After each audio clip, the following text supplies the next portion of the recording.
रीमा की तेरी माँ उस पर बहुत ज़्यादा जुल्म करती थी। उसे इतना काम नहीं आती थी, वो ना काम सिखाती थी। अगर उससे कोई गलती हो जाती तो उसे बहुत ज़्यादा मारती पीटती थी। एक दिन उसने उसकी बेटी का, तेरी माँ की बेटी का सूट चिढ़ा दिया, इसकी वजह से उसने उसे स्त्री को उठाया और उसके हाथों पे लगा दिया। स्त्री बहुत गर्म, वो चीखने जाने लगी कि मुझे छोड़ दो, मुझे चलाने नहीं आती थी, मैं क्या करती।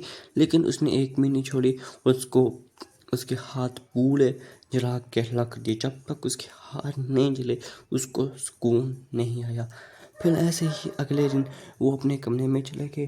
अगले दिन वो अपनी माँ की तस्वीर लेके बैठी उन हाथों के साथ और अपनी माँ के साथ गले लगा के बहुत सख्त होने लगी कि कहने लगी कि काश माँ आज आप होती तो मुझे ये दिन ना देखना पड़ता। उसकी माँ जो कि उसके पैदा होते ही इस दुनिया से चली गई थी, उसके पापा ने उसकी परवरिश के लिए दूसरी शादी दी कि जो कि औरत दूसरी शादी की, वो बहुत थोड़ा सख्त थी। उसने तो पहले उसकी देखभाल से की। जब उसकी बेटी हुई तो वो बहुत जुल्म करने लगी उस पर। उसके पिता बाहर शहर में रहते थे, जिसकी वजह से उसको ये नहीं पता था कि उसकी बेटी के साथ क्या अत्याचार हो रहा है, क्या जुल्म हो रहा है। इसलिए वो अपने काम में मसरूफ़ रहते हैं। छोटे छोटे कामों पे, छोटी छोटी गलतियों पे वो उसे बहुत सख्त मारती पीटती थी। दोनों बेटी और माँ उस बेचारी को बहुत ज़्यादा मारती पीटती थी।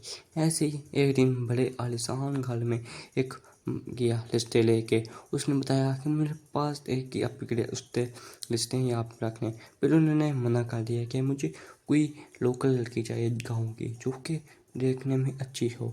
उसने कहा ठीक है। रिश्ते वाले ने, मैं देखता हूँ, मेरे नज़दीक हैं तो मैं पता करता हूँ। दूसरी तरफ वो चला गया वहाँ से।